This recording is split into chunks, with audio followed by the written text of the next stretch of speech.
જય શ્રી રામ મિત્રો, હું છું જતીન ઉષા. સ્વાગત છે તમારું મારી ચેનલમાં. તો મિત્રો, આજે આપણે દીપચંડીનો સ્લોમાં એક વિડીયો અગાઉ પણ બનાવેલો છે અને ફરીવાર દીપચંડીની જે ડબલ છે એનો માટે આજે આપણે જે મારા મિત્રોની કમેન્ટ હતી, ઘણા સમયથી એમની લોંગ ટાઈમથી કમેન્ટ છે, પણ પ્રોગ્રામના વ્યસ્ત હોવાના કારણે હું વિડીયો બનાવી શક્યો નથી, એ બદલ ક્ષમાયાચું છું.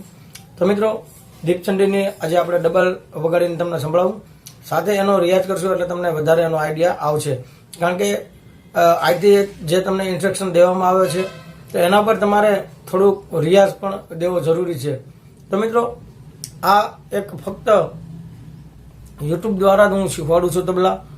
કોઈ હું મારા ક્લાસ કે એવું ચાલતું નથી. તો ઘણા મિત્રોની કમેન્ટ હોય છે કે મારે તમારી પાસે ક્લાસમાં શીખવું છે. તો મિત્રોની ખાસ વિનંતી કે કોઈ હું ક્લાસ ચલાવતો નથી. હું રાત્રે પ્રોગ્રામમાં વ્યસ્ત હોય અને દિવસે શોપ ઉપર હોય છીએ, એટલે યુટ્યુબના માધ્યમ દ્વારા પણ તમે તબલા શીખો એવી અમારી આશા રાખીએ છીએ.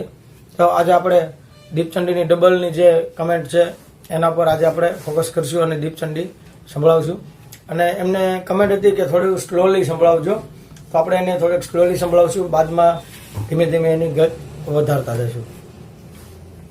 પહેલાં આપણે દીપચંડી સ્લોમાં સિંગલ વગાડીએ, પછી એની ડબલ કરીશું.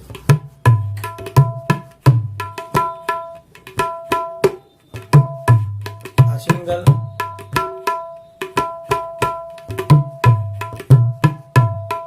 ડબલ,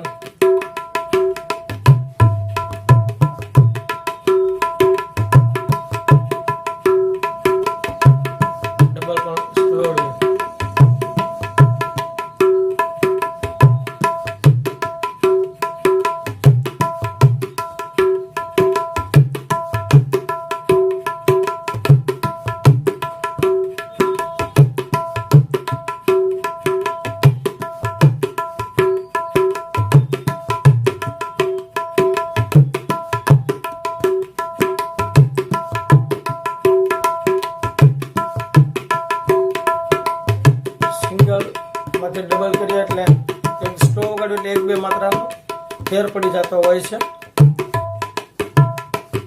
જે આપણે હું તમારી સાથે બોલું છું એટલે અમારે થોડોક તાલમાં ગડબડ થઈ ગઈ, સોરી.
આ હતી આપણે જે સિંગલની દીપચંડીની ડબલ.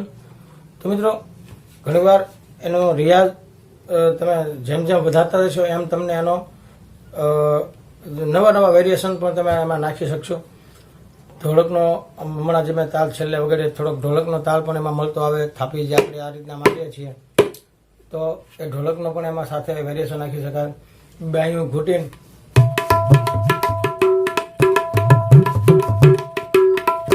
આ પણ એમાં વેરિએશન નાખી શકાય. ઘણા એવા વેરિએશન છે. તિરકીટ મારી